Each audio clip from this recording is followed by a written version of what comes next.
अमरकंटक में जो भी तीर्थवासी आता है रामघाट में जरूर आता है, माई में स्नान करने के लिए, दर्शन करने के लिए, दीप अर्पण करने के लिए आता है जी।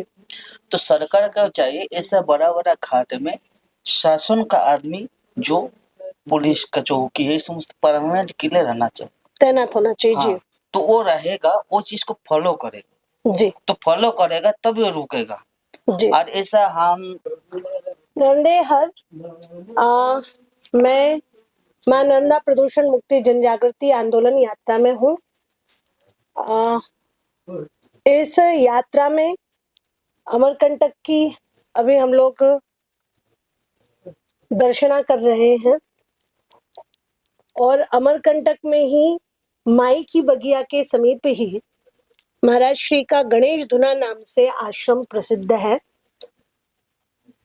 खासकर इस आश्रम की विशेषता यह है कि सीताराम बाबा जी ने यहाँ ये धुना जागृत किया और महाराज जी को अपने कृपा पात्र शिष्य के रूप में स्वीकार कर यहाँ स्थापित किया। सीताराम महाराज जी की बहुत विशेषता है, उनकी यहाँ आयु भी 150 वर्ष से अधिक जो अभी जीवित है मानी जाती है और आप उनके कृपा पात्र शिष्य हैं। बंगाल का आपका शरीर है। मैं यहाँ महीने भर महाराज जी के सानिध्य में रही भी हूँ गणेश धुना में, जब पूर्व में मैं परिक्रमा पैदल कर रही थी और उस समय पर महाराज जी का जो मैंने सानिध्य पाया और जो दिनचर्या देखी, इनका लक्ष्य बड़ा स्पष्ट है। मुझे जो सबसे अच्छी बात लगती है कि महाराज जी का उद्देश्य ही है केवल मुझे भगवान का दर्शन हो जाए। ये हमेशा यही कहते हैं कि किसी को कुछ भी हमारा हित करना है, कुछ भी बढ़िया करना है तो हमें प्रभु का दर्शन करा दें। वो भाव मुझे बहुत ही उत्तम लगा। और साथ में महाराज जी की दिनचर्या बड़ी कड़ी चलती है। रात 12 बजे विश्राम करना और 3 बजे उठ करके चाहे कितनी भी ठंड हो ब्रह्म मुहूर्त में स्नान कर लेना, स्नान करके पूरे में धुनी रमाना, यहाँ पर पूरी सेवाएं करना। ठाकुर जी की बड़ी सुंदर शालिग्राम की मूर्तियों का बहुत सुंदर कलेक्शन है शालिग्राम जी का, वो अभी हम देखेंगे। और यहाँ पे अखंड रामचरितमानस पाठ भी चलता रहता है दिनों रात से। रोज यहाँ पर जितने भी परिक्रमावासी गुजरते हैं सबको भोजन भंडारे की व्यवस्था महाराज जी खुद अपने हाथ से यहाँ धुने पर तैयार करके करते हैं। कोई भी यहाँ से बिना चाय बिना भोजन के नहीं जाता। और साथ में शाम को खासकर यहाँ देखने को मिलता है कि पूरी जितनी भी स्त्रियां, कन्याएं, बच्चे सब आते हैं और रोज कार्टूनों से यहाँ पर खूब क्या कहते हैं बिस्किट और नमकीन आदि बांटे जाते हैं। बड़ा उदार हृदय है महाराज जी का और पूरे समय इनकी माला चलती रहती है। जब से जो 3 बजे से ये रात्रि में उठते हैं और फिर वही रात्रि के 12 बजे तक माला जाप चलता ही रहता है, भजन पूजन चलता ही रहता है।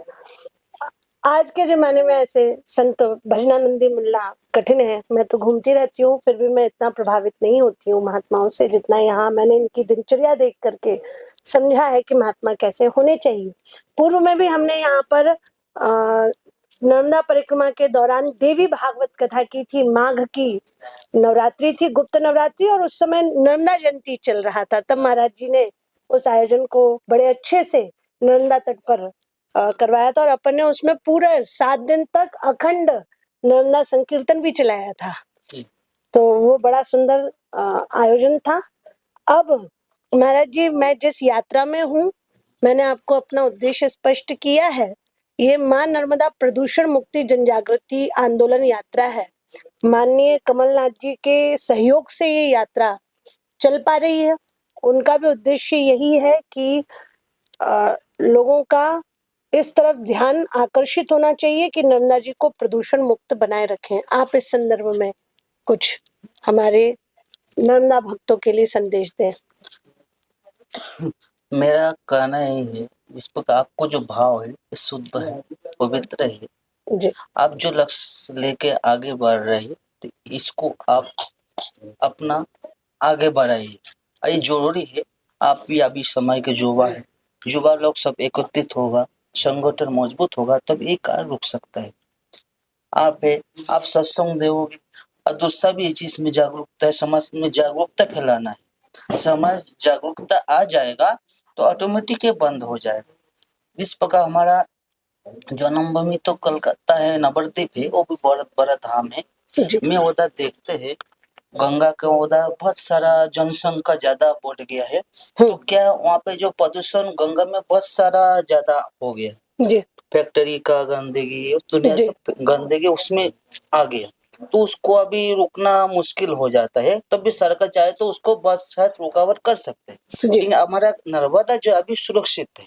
जी थोड़ा इसमें वातावरण बिगड़ रहा है, सरकार और और समाज का आदमी इसमें जागरूकता आ जाएगा तो जी आराम से इस चीज को सुरक्षा हो जाएगा। जी आज जो नर्मदा जो पुराण का अंतर्गत जो बोले आप, जी नर्मदा में साबुन से नहाना नहीं चाहिए, ये हमारा शास्त्र सनातन है। जी वो माँ का पास में कोई भी आए, वो माता का भाव रखे, जी माता पुत्रों का भाव रखे। जी माता को बस पुत्रों को क्या व्यवहार करना चाहिए, क्या भाव रखना चाहिए, इसी भाव से माई के पास आएगा तो इस चीज को भाव जागरूक होगा, तो जी ऑटोमेटिक ये समाज जागरूक होगा, तो ऑटोमेटिक चीज बंद हो जाएगा। जी तो आपको जो उद्देश्य है, तो इसमें मैं बहुत खुश हूँ।